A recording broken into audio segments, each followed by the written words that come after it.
नमस्कार। भारतीय सिनेमा की जब भी बात आती है तो आपके दिमाग में सबसे पहला नाम किसका आता है? बिल्कुल, दादा साहेब फाल्के का।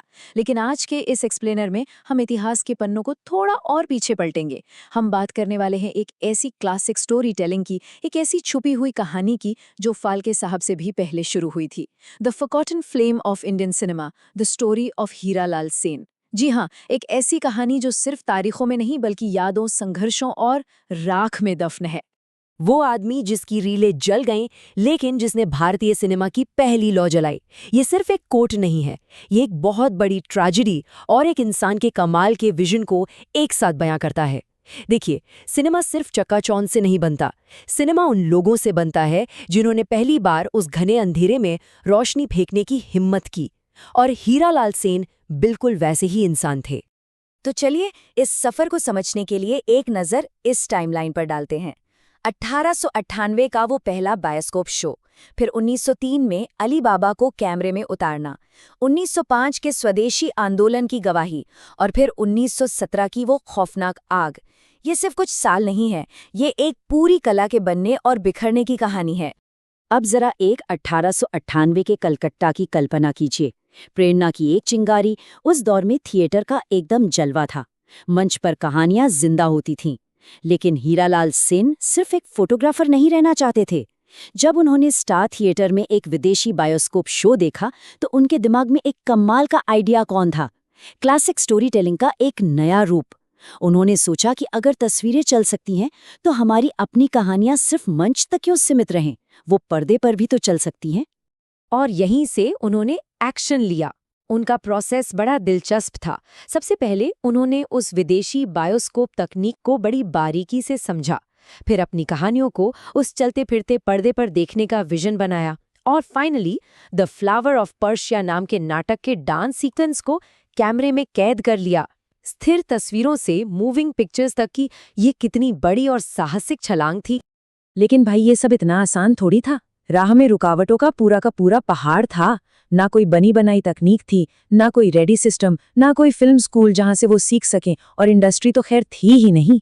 आज हम मोबाइल निकालकर तुरंत वीडियो बना लेते हैं, लेकिन उस जमाने में एक मशीन को समझना और उसे अपनी कला का हिस्सा बनाना, ये सिर्फ और सिर्फ उनके शुद्ध जुनून का नतीजा था। और इसी जुनून से नींव पड़ी एक नए सफर की, the royal bioscope company, cinema के बीज बोना। अब यहाँ इतिहास का एक बहुत ही दिलचस्प पहलू आता है। आप अपनी स्क्रीन पर देखिए, बाईं तरफ है हीरालाल सेन की 1903 में फिल्माई गई अली बाबा और दाईं तरफ दादा साहेब फाल्के की 1913 की राजा हरीशचंद्र। अब आप सोच रहे होंगे कि अगर अली बाबा पहले बनी तो इतिहास में फाल्के साहब को पहली फीचर फिल्म का श्रेय क्यों मिलता है?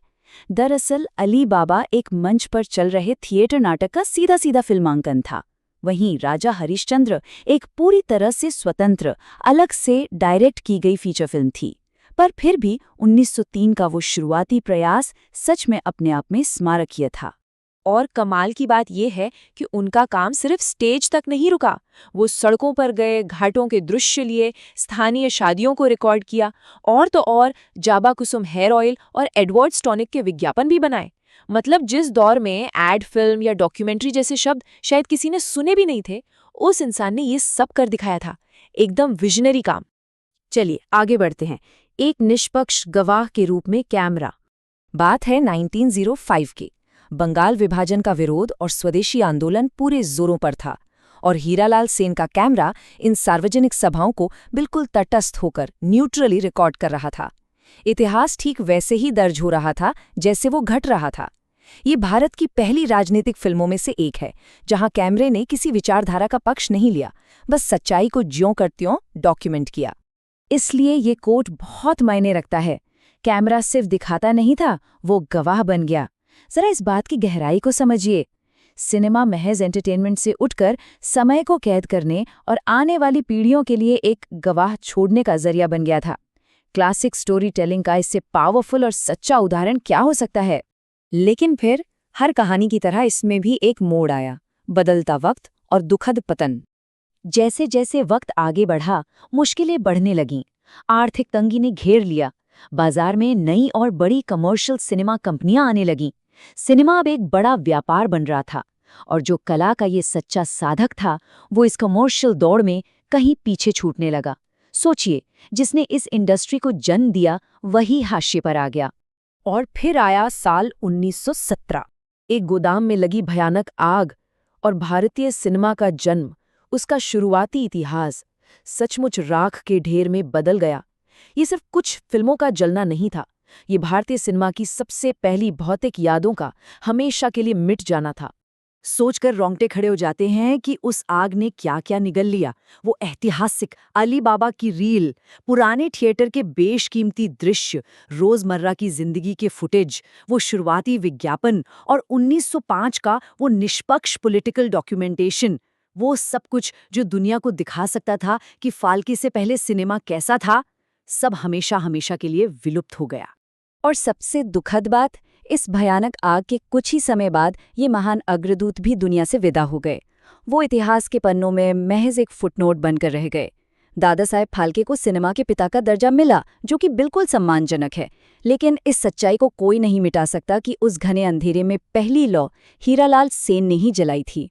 तो जाते जाते ये एक्सप्लेनर हमारे सामने एक बहुत ही गहरा सवाल छोड़ जाता है। क्या सिनेमा सिर्फ मनोरंजन है, या स्मृति है, या प्रतिरोध है, या फिर समय को जलने से बचाने की एक कोशिश है? हीरालाल सेन की रीलें भले ही जल गईं, लेकिन उनके द्वारा जलाई गई लौ आज भी जिंदा है। आज की इस चर्चा में मेरे साथ जुड़ने के लिए आपका बहुत बहुत शुक्रिया।